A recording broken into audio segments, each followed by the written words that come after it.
পৃথিবী মানুষে ভরে গিয়েছিল, কিন্তু ঈশ্বর তাঁর তৈরি মানুষদের পাপকর্ম দেখে খুব দুঃখ পেয়েছিলেন। তিনি তাদের ধ্বংস করার জন্য মহাপ্লাবন ঘটানোর সিদ্ধান্ত নিলেন। সেই সময়ে নোহ নামে এক লোক ছিলেন, যিনি বাকি লোকেদের মতো ছিলেন না। নোহ ঈশ্বরকে ভালোবাসতেন এবং তাঁর বাধ্য ছিলেন।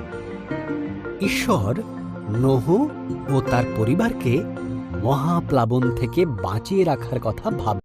ঈশ্বর নোহকে মহাপ্লাবন থেকে সাবধান করলেন।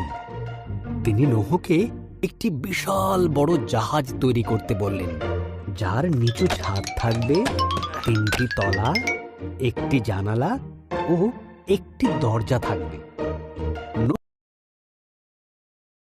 ঈশ্বর নোহকে বললেন প্রত্যেক ধর্মকে জোড়ায় জোড়ায় পশু সংগ্রহ করতে, 1টি করে পুরুষ, 1টি করে স্ত্রী। এরপর নোহ ও তার পরিবার বাকি পশুদের নিয়ে জাহাজে উঠে পড়লেন। ঈশ্বর জাহাজের দরজা বন্ধ করে দিলেন। 40 দিন 40 রাত ধরে অবিরাম বৃষ্টি হয়েছিল। আকাশ থেকে বৃষ্টি পড়ছিল আর সমুদ্র হ্রদে জল বেড়ে উঠেছিল। এর ফলে পৃথিবীর উচ্চতম পর্বতগুলিও মহাপ্লাবনে ডুবে গিয়েছিল। অবস্থায় নোহ আর তার পরিবার ও অন্যান্য পশুরা জাহাজে নিরাপদে ছিল এবং তাদের জাহাজ মহাপ্লাবনে ভাসছিল। ঈশ্বর এক মুহূর্তের জন্য বাতাস পাঠালেন, জলের স্তর নেমে গেল, জাহাজটি আরারত পর্বতে থেমে গেল।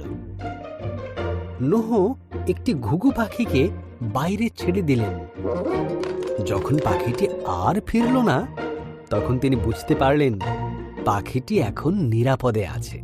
ভূমি শুকিয়ে যাবার পর ঈশ্বর তাদেরকে জাহাজ থেকে বেরিয়ে আসতে বললেন।